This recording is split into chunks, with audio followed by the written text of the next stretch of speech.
Hello everyone and welcome back to the Great Book of Grudges. My name is Nathan and we're back with another Total War Warhammer video. Today seems like a very good day as it looks like a teaser has dropped for Warhammer 3. It was a short teaser which is on screen right now, only about 50 seconds, but there's a bit to talk about here. The teaser itself is centered in Altdorf, with one of the wizards of Altdorf looking towards the stars, of course looking for information, and it's through this telescope that we see the big teaser. What we can see here is Grungi's Baldric, a constellation in the Warhammer Fantasy universe. It is the sign of martial pursuits, a sacred sign of reverence to dwarfs and soldiers.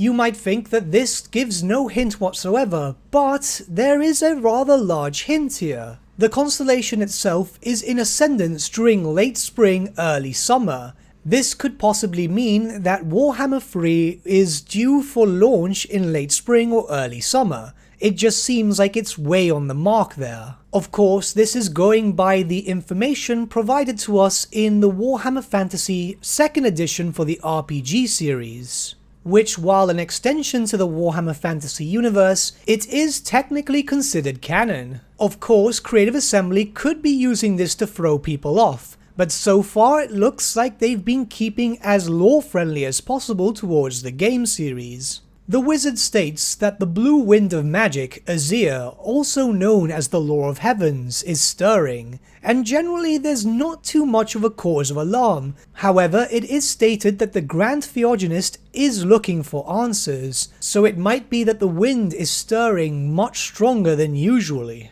The sign of the soldier flaring up could point to the wars to come.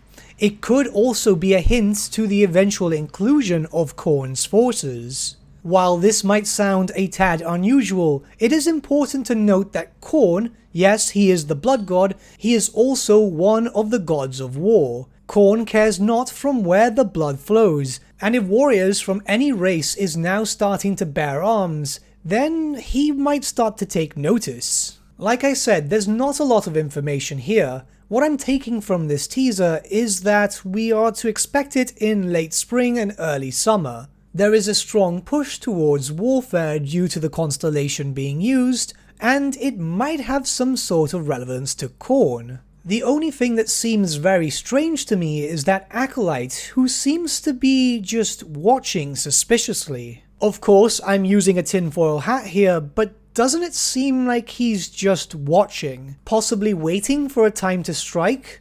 I don't know, it just seems way too strange on the posture of the character. Of course, if we go back to Warhammer 1, we did have a trailer there where a wizard was taken by the forces of chaos. Perhaps it could be that this could be some sort of cultist, a servant of the dark gods sent to Altdorf to make sure that their plans are not discovered just yet.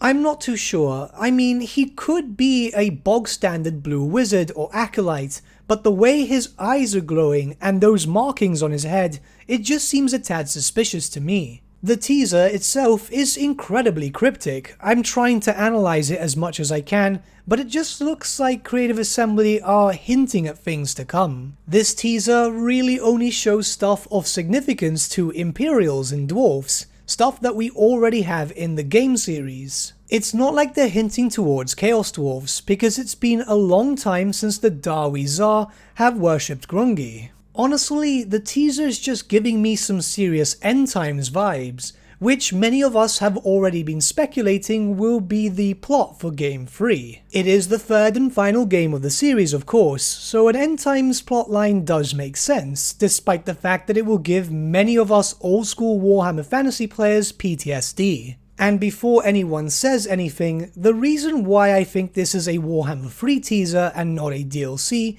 is simply because a DLC has recently come out. It doesn't make sense to start hyping something so quickly, especially if a Troy DLC has just recently come out and we are probably still expecting one for Three Kingdoms. That, and I don't recall teasers of this style ever being released for any DLC. This looks like a main title teaser. With that, I believe that we can start getting hyped up for Warhammer 3.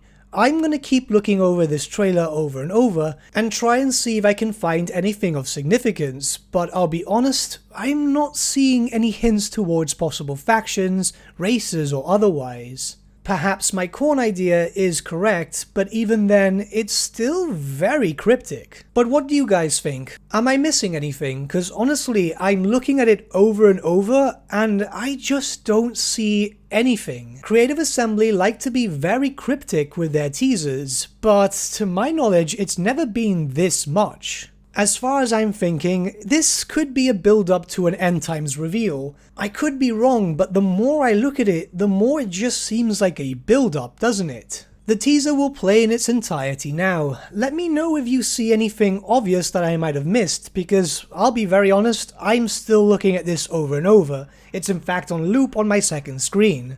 Maybe we as a community can decode the secrets. Heed the heavens, the grand Theogenes demands, as Zia stirs.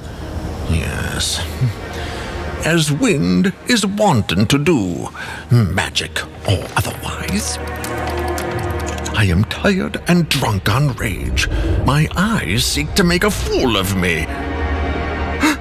And a fool I am made. Grunges Baldric, revered by soldiers, dwarves, and dimwits aplenty.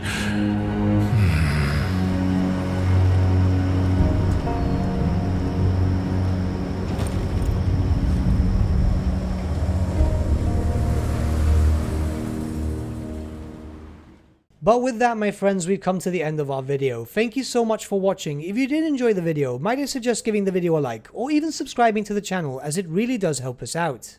In the description section below are various links to different social media platforms such as Facebook, Instagram and Discord. Also in the description section is an affiliate link with Element Games where you could buy loads of hobby-based products, not just Warhammer, for 10 to 25% off. Making a purchase using that link and also our special code, which is also in the description, supports the channel at no extra cost to you, which we think is rather cool. A big thank you to our patrons. Your support means the world to us. It's amazing that people want to help a small channel like us grow and get to a higher level of content. A big thank you to Gibraltar LUSC, Ryan Bertsche, Andrew Prince and Okro for subscribing to us at our Fane level. You guys are super cool. And a big thank you to Edward Yule, VS Vasan, Aaron Whitman and Shaggy for subscribing to us at our King level. Honestly, we can't thank you all enough. And lastly, a big thank you to all of you for liking, sharing and commenting on these videos. Honestly, it's because of you guys that the channel's been growing at such a great pace lately, so we can't thank you all enough. But with that, my friends, thank you so much for watching once again, and we shall see you all again very, very soon. Have a good day.